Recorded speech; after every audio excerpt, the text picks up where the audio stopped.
ressignifique o seu casamento.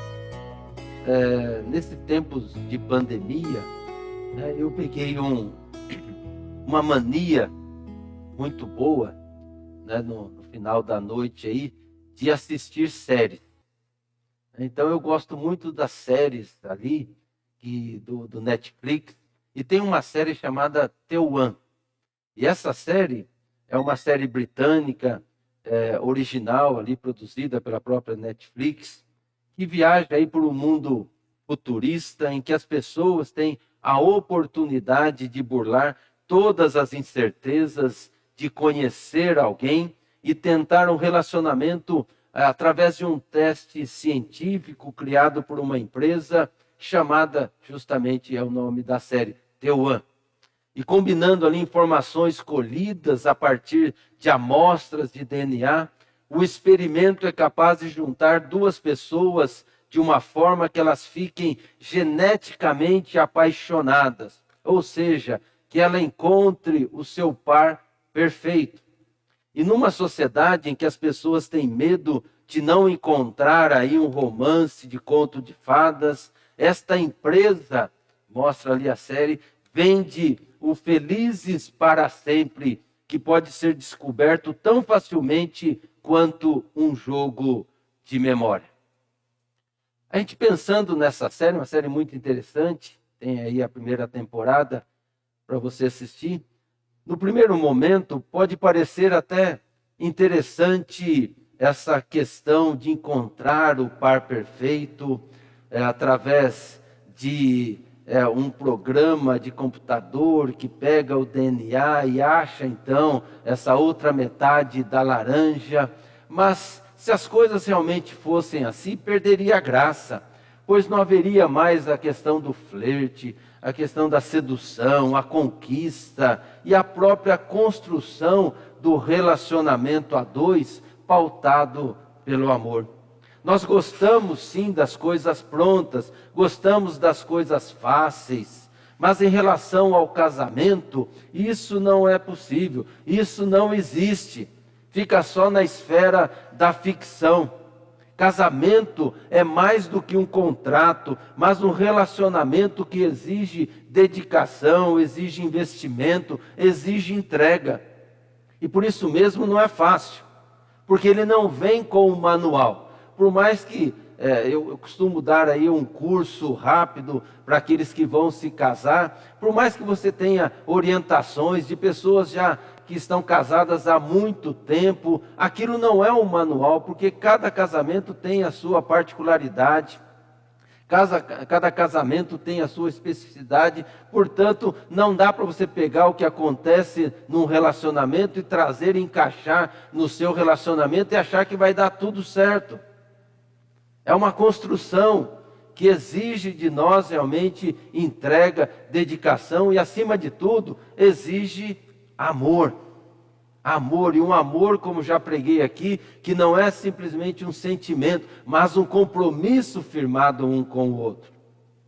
E nessa caminhada, como uma só pessoa, vem inevitavelmente as crises, os problemas externos, de coisas que acontecem ao nosso redor e influencia, problemas internos, de coisas que precisam ser tratadas internamente, seja na vida do esposo, seja na vida da esposa, e isso acaba trazendo um desgaste no relacionamento.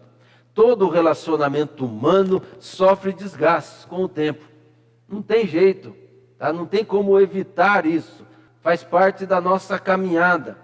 Nós não sabemos como evitar que isso venha a acontecer.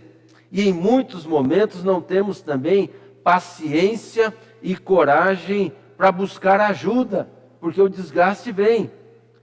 Mas o fato é que sempre há solução para o casamento. Sempre há. Se houver disposição, se houver realmente o desejo de mudar, de consertar aquilo que se estragou, de renovar ou de ressignificar o casamento, tem jeito, porque o nosso Deus é o Deus do milagre, é o Deus que transforma todas as coisas. Não existe um casamento sobre a face da terra que não consiga solucionar os seus problemas com a graça do nosso Deus. Se deixar Deus fazer, Deus vai fazer, mas tem que deixar, tem a nossa participação. Por pior que esteja o relacionamento, se crer no Deus do impossível, o deserto vai voltar a florir. Se crer no Deus do impossível, Ele vai transformar a água que está muitas vezes no seu casamento num vinho novo, muito melhor do que era antes. E nós podemos dar o nome então a essa mudança de ressignificação. É uma palavra que tem sido muito utilizada nesses tempos de pandemia, ressignificar a vida, porque tem a ver sim com a vida, com a questão pessoal, individual, mas eu quero trazer isso para o casamento, para o relacionamento. Ressignifique o seu casamento. Esse é o tema da mensagem nesta manhã. E ressignificar é um método a ser utilizado pelo indivíduo a fim de que, de maneira gradual, portanto é um processo, consiga atribuir novo significado novo significado a acontecimentos, palavras, gestos, atitudes, pessoas e coisas. É uma mudança de visão de mundo, percebendo-o de maneira mais agradável, proveitosa, eficiente e eficaz. Pode ser também uma mudança de paradigma, é dar um novo significado ao casamento, uma mudança de rota para os acontecimentos passados ou os acontecimentos atuais, para que isso não determine o que será de agora em diante. Ou seja, nós cremos que em Cristo somos mais do que vencedores, e isso envolve o relacionamento do casal. Na Bíblia, nós podemos dizer que essa ressignificação, ela então é uma conversão, é uma mudança de atitude. E conversão é com o nosso Deus. É Ele que tem poder para mudar, tem poder para transformar, renovar, ressignificar nossa vida e o nosso casamento. E para isso nós precisamos então ouvir a voz de Deus, ouvir aquilo que Ele nos ensina. E tudo que nós temos na Bíblia serve então para a nossa vida, para ressignificar a nossa vida, mas também para ressignificar o nosso casamento. Por isso eu quero ler com vocês um texto do apóstolo Paulo lá em Colossenses. Ele escreve à igreja de Colosso e ele passa orientações de como deve viver aqueles que estão em Cristo, aqueles que são uma nova criatura. E eu quero trazer isso para o relacionamento conjugal, para o casamento, porque se é uma atitude, se é uma postura, uma conduta para o cristão, isso envolve o casamento, porque o casamento é feito de duas pessoas, e no nosso caso, de pessoas que se converteram a Cristo Jesus, né, o homem, a mulher, e querem viver de acordo com a palavra do nosso Deus. Então abra a sua Bíblia, ou procure no seu celular, ou então só preste atenção na leitura da palavra de Deus, lá de Colossenses, capítulo 3, do verso 12 ao 17. Paulo diz assim: vocês são o povo de Deus. Vocês são o povo de Deus. Ele os amou e os escolheu para serem dele. Portanto, vistam-se de misericórdia, de bondade, de humildade, de delicadeza e de paciência. Não fiquem irritados uns com os outros e perdoem uns aos outros caso alguém tenha alguma queixa contra outra pessoa. Assim como o Senhor perdoou vocês, perdoem uns aos outros. E acima de tudo, tenham amor, pois o amor une perfeitamente todas as coisas. E que a paz que Cristo dá dirija vocês nas suas decisões, pois foi para essa paz que Deus os chamou, a fim de formarem um só corpo e serem agradecidos. Que a mensagem de Cristo, com toda a sua riqueza, viva no coração de vocês. Ensinem e instruam uns aos outros com toda a sabedoria. Cantem salmos, hinos e canções espirituais. Louvem a Deus com gratidão no coração. E tudo o que vocês fizerem, tudo o que vocês disserem, façam em nome do Senhor Jesus, e por meio dele agradeçam a Deus, o Pai. O apóstolo Paulo, ele escreveu essa orientação para a igreja de Colosso, lá aos Colossenses, mostrando que a conversão a Cristo Jesus atinge todas as áreas da nossa vida. Não é a conversão simplesmente de certos hábitos e costumes, mas é a conversão do ser, é a conversão do indivíduo em pessoa, do eu para nós, do egoísmo para a generosidade, do ódio para o amor, da vingança para o perdão. Deus não faz nada incompleto, Ele termina tudo aquilo que Ele iniciou. E por isso eu quero utilizar essas orientações da palavra de Deus para o casamento, para o relacionamento a dois, para esse relacionamento de um homem e uma mulher que se tornam uma só pessoa, para que haja verdadeiramente ressignificação no nosso lar, no nosso casamento. O apóstolo Paulo, escrevendo aos Colossenses, destacou as virtudes que devem caracterizar a vida de todo cristão, de toda cristã.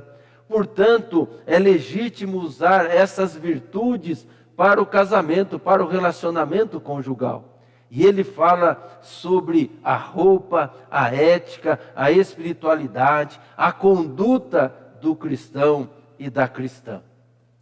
Então vamos lá. Primeiramente, a roupa no casamento. Quando estamos preparando a cerimônia do casamento, nos preocupamos com a roupa que usaremos. A noiva se preocupa com o vestido. Embora aos olhos dos homens parece que todo vestido é tudo igual, o homem só repara na cor branca, o vestido é branco, mas para a mulher não, ela tem um olhar mais detalhista, então há uma diferença de um vestido para outro, um detalhe diferente de um vestido para o outro, elas reparam nesses detalhes todos. Os homens também têm a sua preocupação, se vai usar o terno, um blazer, qual a gravata, a cor dela e assim por diante. Mas não é sobre essa roupa que o texto fala. Fala de algo muito mais importante e que deve ser a vestimenta de todo cristão, de toda cristã, e que deve então ser a vestimenta do esposo e da esposa. O verso 12, relendo, diz: vocês são o povo de Deus. Está falando para nós. Vocês são o povo de Deus, Ele os amou e os escolheu para serem dele. Portanto, vistam-se de misericórdia, de bondade, de humildade, de delicadeza, de paciência. Vocês são o povo de Deus. Portanto, está falando aos casais cristãos, aqueles que se converteram a Cristo Jesus, aqueles que colocam Jesus como centro do lar.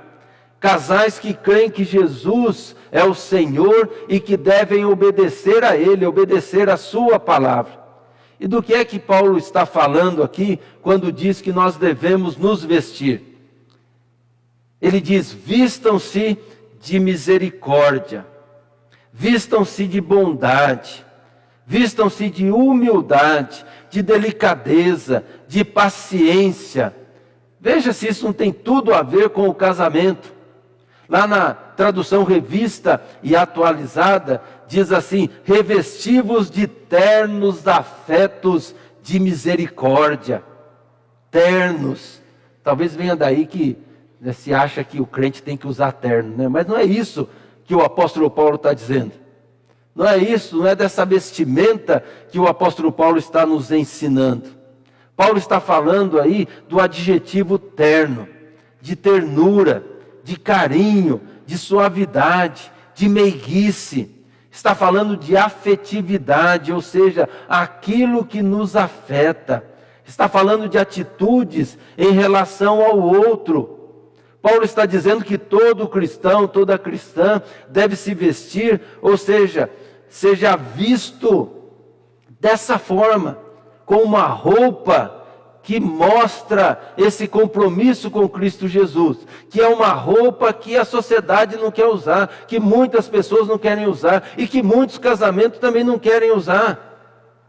Trazendo isso Então, de maneira mais especial para o casamento, nós podemos dizer, no lar, no relacionamento, nós devemos nos vestir assim, que a misericórdia, a bondade, a humildade, a mansidão, a delicadeza, a longanimidade, que a paciência seja visível no nosso relacionamento. Essa é a roupa que todo casal cristão deve usar em todos os dias. Não é a roupa somente de ir à igreja, no trabalho, na escola, na faculdade, no lar, ou seja, em todo lugar. Para dormir, para o lazer, ou seja, sempre. Muitas vezes as lideranças das igrejas ficam tão preocupadas com as roupas, ou seja, do exterior, e se esquecem de cuidar que os crentes se vistam daquilo que Deus realmente está preocupado e daquilo que Deus realmente quer, que é a misericórdia, ou seja, sentir a dor do outro, ajudar o outro na sua necessidade. A paciência inclui a tolerância, a compreensão em relação às diferenças, a delicadeza no tratar o outro, a humildade em reconhecer que precisa do outro, a bondade, ainda que em alguns momentos o outro não mereça. Todas essas roupas fazem parte do fruto do Espírito, que tem 9 gomos.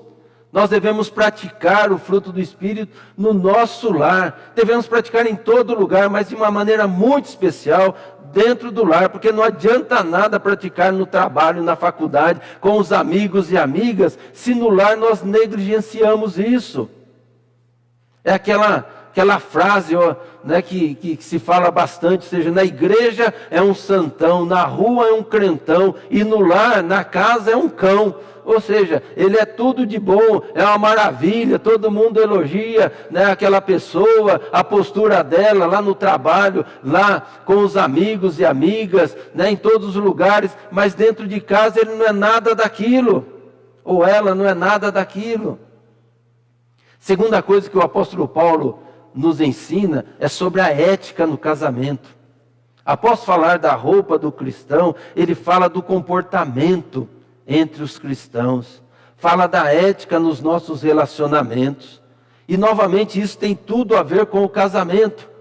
Do verso 13 ao verso 15, relendo, diz assim: não fiquem irritados uns com os outros, não fique irritado aí com esposa, perdoem uns aos outros, caso alguém tenha alguma queixa contra outra pessoa, assim como o Senhor perdoou vocês, perdoem também uns aos outros. Perdoe o esposo, perdoe a esposa perdoe o esposo. E acima de tudo tenha amor, pois o amor une perfeitamente todas as coisas. E que a paz que Cristo dá dirija vocês nas suas decisões, pois foi para essa paz que Deus os chamou, a fim de formarem um só corpo, uma só pessoa, e sejam agradecidos. Tem tudo a ver com o casamento. Suportar uns aos outros. A gente usa essa expressão sempre de uma maneira jocosa, né? Mas essa expressão ela é muito forte na Bíblia, porque o suporte, tá? Vocês estão vendo aí, não sei se está vendo a televisão aí na transmissão, esse suporte está sustentando a TV aqui. Se não fosse esse suporte, a TV caía. Ela precisa do suporte para que ela permaneça ali. Assim deve ser no relacionamento. Um suportar o outro significa um servir para o outro, tá? Daquele que está sustentando, daquele que está amparando, daquele que está cuidando do outro. Não é pensar igual em todas as coisas, mas é saber conviver dentro dessas diferenças e aguentando então o peso do outro. E aqui não estou falando de pesos literais não, mas no sentido de dar esse suporte para que o outro possa se sentir bem, acolhido. Perdoar uns aos outros é uma ordem e não uma sugestão. A Bíblia nunca diz se der, se possível, perdoe. Não, ela é taxativa, perdoe uns aos outros. Não tem como escapar. Ah, mas eu não consigo, vai tratar, pede a Deus. Mas não fique sem perdoar. Porque ele coloca até uma coisa aqui muito séria, porque se você não perdoar, entendeu? Você também não é perdoado por Deus. Assim como Deus te perdoou, você deve então perdoar. Deus nos capacita para isso. Ele dá como exemplo o próprio Senhor Jesus, que nos perdoou em tudo. Que lá na cruz do Calvário, ele olha para aquelas pessoas, aqueles que inclusive estavam maltratando ele, e diz: Pai, perdoa, porque não sabem o que fazem. Paulo coloca o amor acima do suportar, do perdoar, da bondade, da misericórdia. Ele diz: ame uns aos outros como Deus os amou e os ama. Porque quem ama, suporta. Quem ama, tolera, perdoa, cuida, tem gestos de bondade e misericórdia. E por fim, Paulo diz que nós devemos ser agradecidos por tudo isso.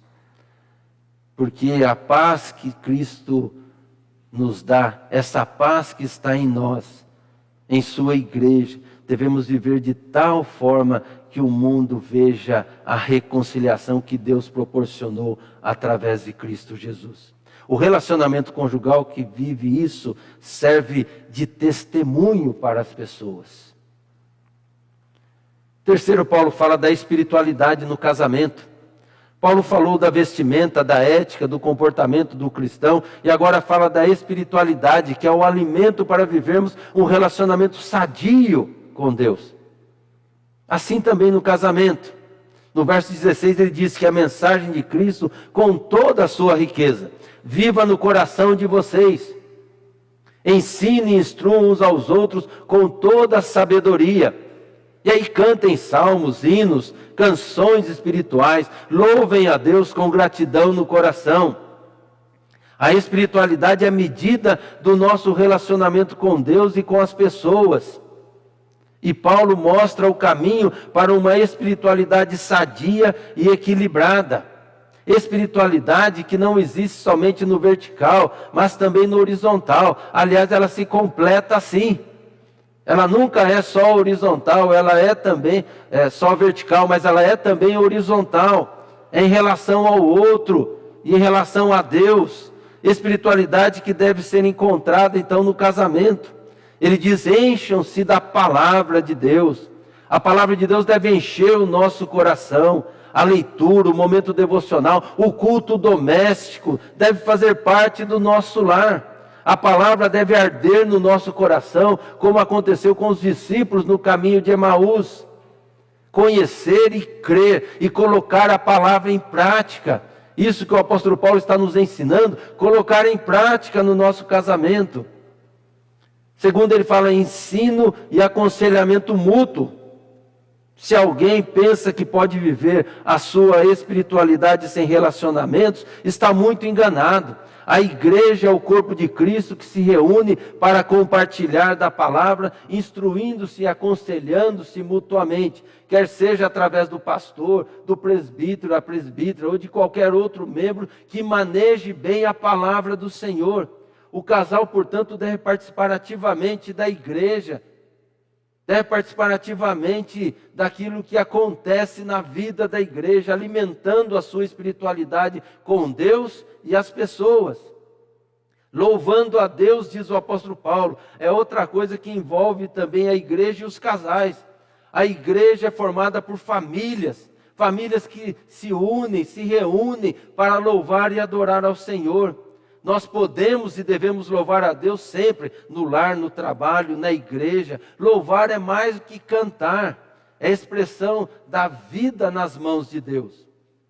Portanto, não existe espiritualidade sem louvor a Deus, por tudo aquilo que Ele é e por tudo aquilo que Ele tem feito.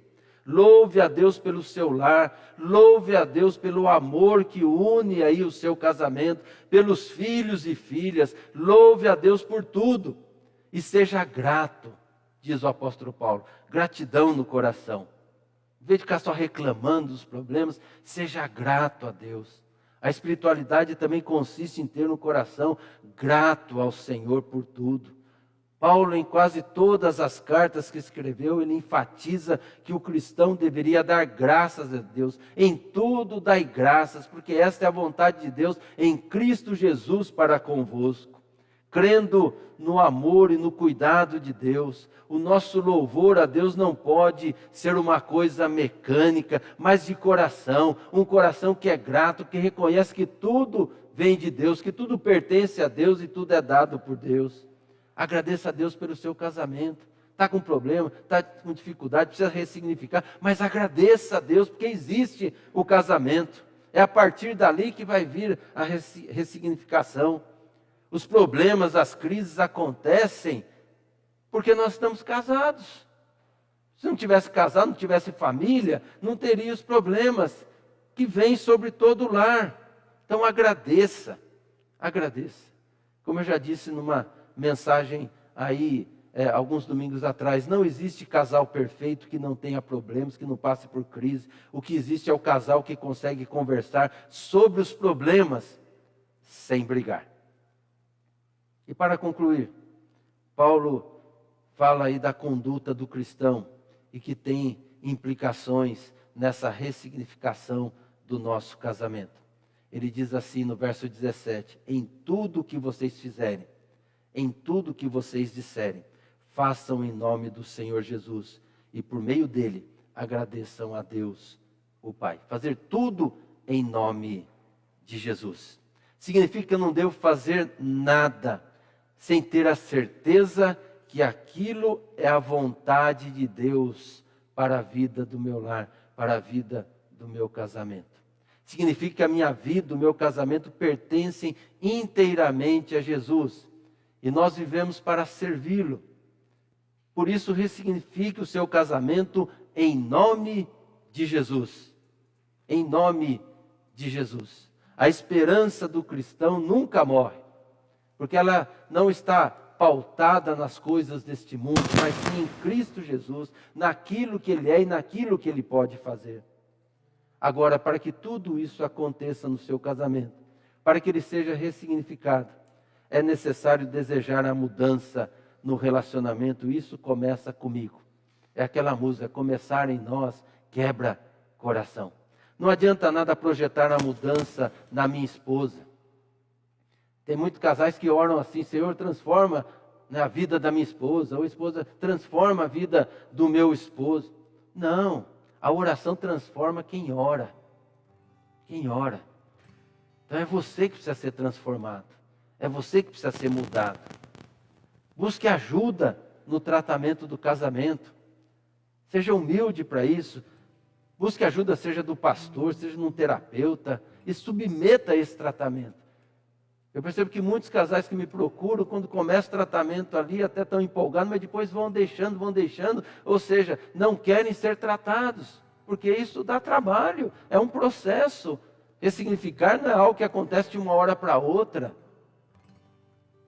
Sem isso, irmãos e irmãs, não tem como experimentar uma verdadeira ressignificação no seu lar. Ressignificar é um processo que inclui a nossa capacidade de aprender e pensar de outro modo sobre as coisas, sobre acontecimentos, a partir de novos pontos de vista, para que ocorra a mudança necessária para o bem-estar do nosso casamento, do nosso relacionamento. Casais cristãos levam uma vantagem sobre os demais, pois já entra nesse processo de ressignificação com a certeza da vitória. Por quê? Porque Jesus está nesse processo. E mais, Deus age no processo. Não pense só no final, na realização da ressignificação e ali na coisa pronta, mas curta todo esse processo, porque ali Deus vai trabalhando na sua vida, trabalhando na vida do casamento, dando sabor, alegria, prazer no relacionamento. E aí concluo com uma parábola inglesa que foi escrita por W.O. Goodwin, chamada A Coisa Mais Bela do Mundo. Diz que um célebre pintor que tinha realizado vários trabalhos de grande beleza, ele convenceu-se certo dia de que ainda lhe faltava pintar a sua obra-prima. E em sua procura por um motivo, na poeirenta estrada né, ali onde ele começou a sua procura, ele encontrou então um sacerdote, pode ser um pastor, um padre, já idoso. E esse sacerdote pergunta para onde ele ia, ele diz: eu não sei, respondeu o pintor, porque eu quero pintar a coisa mais bela do mundo, eu estou à procura. Talvez o Senhor, né, sendo aí um sacerdote, saiba me orientar, qual é a coisa mais bela do mundo? E o sacerdote disse: é muito simples. Em qualquer igreja ou crença, você achará o que procura, porque a fé é a coisa mais bela do mundo. Para aquele artista, a fé era muito importante, algo muito belo ao ser humano, mas também muito subjetiva, abstrata. Como retratar isso num quadro? Prosseguiu então a sua viagem. Mais tarde encontrou uma jovem noiva e perguntou se ela sabia qual era a coisa mais bela do mundo. E ela então disse: o amor. O amor torna os pobres em ricos, suaviza as lágrimas, faz muito do pouco. Sem amor não há beleza. Concordou com a jovem noiva, aquele pintor, mas ele pensava: mas como representar o amor numa tela, se ele também, na visão dele, é abstrato, se esse amor então é subjetivo? Continuou ainda o pintor a sua procura, encontrou um veterano de guerra, e ele fez a mesma pergunta, e aquele velho soldado respondeu: a paz é a mais bela coisa do mundo, a guerra é a coisa mais feia. Onde você encontrar a paz, fique certo que você vai encontrar a beleza. Fé, amor e paz. Como poderia pintá-los ou pintá-las? Como é que eu posso colocar num quadro? Pensou tristemente o artista. E aí, desanimado, resolveu voltar para casa. E quando ele entra na sua própria casa, o que ele encontra? Ele encontra nos olhos dos filhos a fé, no sorriso da sua esposa o amor, no ambiente do seu lar a paz. E então o artista disse: o meu lar é a coisa mais bela do mundo. E pintou um lindo quadro, a sua obra de arte, e deu o nome O Lar. Que o nosso lar reine a fé, o amor e a paz de Cristo, que excede todo o entendimento. Que Deus abençoe o nosso casamento, que Deus abençoe a nossa família, que Deus abençoe o nosso lar, que Deus abençoe a igreja.